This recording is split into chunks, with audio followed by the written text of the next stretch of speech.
नमस्कार मंडळी. संध्याकाळच्या चहाची वेळ असो की प्रवासासाठी काहीतरी चविष्ट न्यायचं असो, गरमागरम आणि खमंग तिखट मिठाच्या पुऱ्यांशिवाय मज्जाच येत नाही. आज आपण बनवणार आहोत अगदी साध्या सोप्या पद्धतीने 7 ते 8 दिवस चांगल्या राहणाऱ्या एकदम खुसखुशीत आणि खमंग तिखट मिठाच्या पुऱ्या. चला तर मग वेळ न घालवता रेसिपीला सुरुवात करूया. रेसिपी आवडली तर लाईक करा, शेअर करा आणि चॅनलला सबस्क्राईब करा. नमस्कार, मी आनंदी कुणाल पाटील. मी माझ्या करन राईस या चॅनलमध्ये तुमचं सगळ्यांचं खूप खूप मनापासून स्वागत करते. तिखट पुऱ्यांसाठी सगळ्यात आधी आपण साहित्य काय घेतलं ते बघूया. एक मोठा बाउल एवढं मी गव्हाचं पीठ घेतलेलं आहे. त्याच्यानंतर आपल्याला तिखट लागणारे हळद, हिंग, ओवा घेतलाय 1 छोटा चमचा, 2 टेबलस्पून एवढं तेल घेतलेलं आहे. आपल्याला एक चटणी करून घ्यायची आहे, त्याकरता मी 7-8 पाकळ्या लसूण घ्यायच्या. मी 5-6 तिखट मिरच्या घेतलेल्या आहेत आणि 1 चमचा जिरं घेतलेलं आहे. हे आपल्याला मिक्सरवरती बारीक वाटण करून घ्यायचं आहे. आणि त्याच्यानंतर कोथिंबीर घेतली. मी कोथिंबीरची देठं काढून टाकली आणि फक्त पानं घेतली आहेत, म्हणजे आपल्या पुऱ्या व्यवस्थित फुगतात.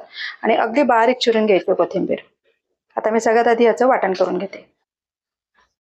हे बघा, आपली ही चटणी वाटून झालेली आहे. आता आपण मिश्रण तयार करूया. अजून ह्याच्यामध्ये एक गोष्ट सांगायची राहिली, ती म्हणजे आपल्याला ह्याच्यामध्ये धणे पावडर सुद्धा घालायची. 1 चमचा आपल्याला एवढी आपण धणे पावडर सुद्धा वापरणार आहोत. सगळ्यात आधी आपण हे गव्हाचं पीठ आहे हे घेऊया. आता याच्यामध्ये आपल्याला सगळे मसाले घालायचे. सगळ्यात आधी आपण ही चटणी वाटते ही घालूया. त्याच्यानंतर पाव चमचा आपल्याला हिंग घालायचे, अर्धा चमचा हळद घालायची, 1 चमचा लाल तिखट घालायचं, ओवा घालायचा 1 छोटा चमचा, कोथिंबीर बारीक चिरलेली, धणे पावडर 1 चमचा.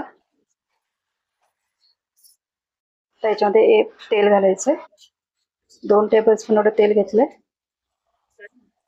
सगळ्यात शेवटी आपल्याला चवीनुसार मीठ घालायचं. आता हे सगळं मिश्रण आपल्याला एकजीव करून घ्यायचं.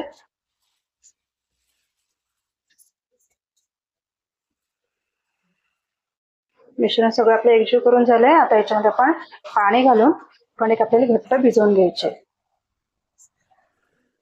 पाणी थोडं थोडं घालायचं, एकदम घालायचं नाही. लागेल असं थोडं थोडं पाणी घालून कणिक आपल्याला घट्ट मळून घ्यायची.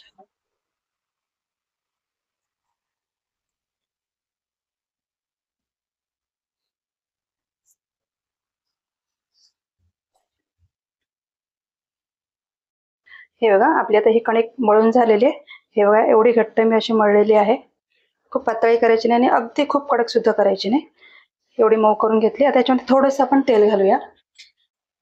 खूप नाही घालायचं, अगदी थोडंसं तेल लावून घेऊया.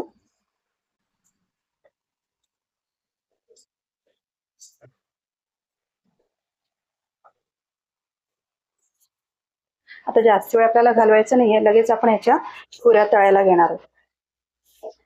चला, आता कणिक मळून झालेली आहे. आता आपण ह्याचे गोळे करून घेऊया. सगळ्यात आधी सगळ्या पिठाचे गोळे करून घ्यायचे, म्हणजे आपल्या पुऱ्या पटापट लाटता येतात. आता गोळे कसे करायचे अगदी पटापट मी तुम्हाला दाखवते. हे बघा, ह्याची आहे ना लांब लोळी करून घ्यायची.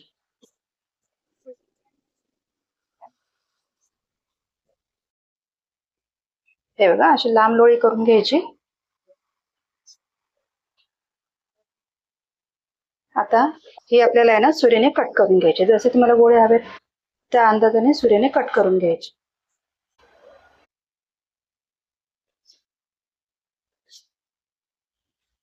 लहान मोठा गोळा जसा हवा त्याप्रमाणे आपण गोळे करून घ्यायचे. फक्त असं केलं की झालं, आपला गोळा तयार झाला. या पद्धतीने आपण सगळे गोळे करून घेऊया. हे खूप पटापट होतात. असे केले ना की गोळे अगदी पटापट होतात. हे बघा, आपले सगळे गोळे करून झालेले आहेत. आता असे गोळे करून झाले ना की झाकून ठेवायचे, म्हणजे ते लाट्या ज्या आहेत त्या तडतडत नाहीत आणि पुऱ्या व्यवस्थित फुगतात. चला, आता आपण पुऱ्या लाटायला घेऊया. आता पुरी लाटताना मी अजिबात त्याला पीठ किंवा तेल लावणार नाही. आपण पिठामध्ये अगोदर तेल घातलेलं होतं, त्याच्यामुळे आपल्याला लाटताना तेल अजिबात लागत नाही.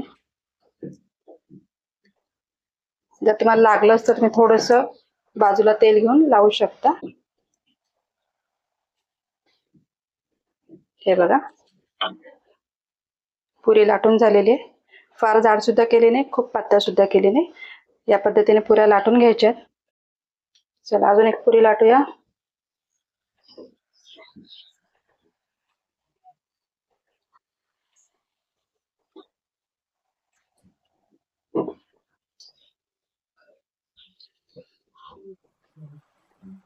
या पद्धतीने मी आता सगळ्या पुऱ्या लाटून घेणार आहे. चला, या पद्धतीने आता आपण पुऱ्या लाटायच्या आहेत आणि तळायच्या आहेत. पुऱ्या लाटताना एक 8-10 पुऱ्या लाटायच्या, त्या तळून घ्यायच्या, पुन्हा थोड्या लाटायच्या, तळायच्या, असं करायचं. कारण एकदम जर पुऱ्या लाटल्या तर मग त्या व्यवस्थित फुगत नाही, कोरड्या पडतात वरून. म्हणून थोड्या थोड्या लाटून आपल्याला पुऱ्या तळून घ्यायच्या. चला, मी अगोदरच तेल तापत ठेवलेलं होतं. आता तेल चांगलं आपल्याला तापवून घ्यायचंय. त्याच्यानंतर एक छोटी पुरी आहे बघा, मी याच्यामध्ये घालणार आहे. हे आपण तेल तापलं की नाही हे पाण्यासाठी आधी छोटी पुरी घालायची. जर डायरेक्ट आपण मोठी पुरी घातली आणि तेल जर गरम नसेल तर ती पुरी फुगत नाही आणि तेलकट होते. एवढं आपलं तेल चांगलं तापलेलं आहे, पुरी लगेच वर आली. आता आपण बाकीच्या पुऱ्या तळायला घेऊया.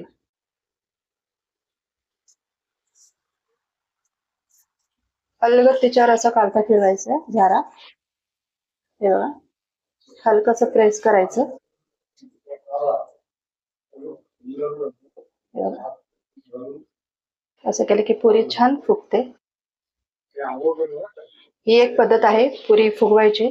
मला अजून एक पद्धत सांगते बघा. एकदम असं टम्म फुगली आहे पुरी. पुरी तयार झाली आहे, तिला काढून घेऊया. अजून एक पुरी बघूया.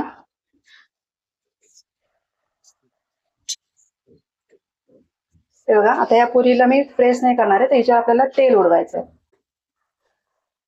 हे बघा, या पद्धतीने जरी केलं तरी पुरी अगदी छान फुगते. लगेच पलटी करायची. एकदम परफेक्ट कलर आलेला आहे.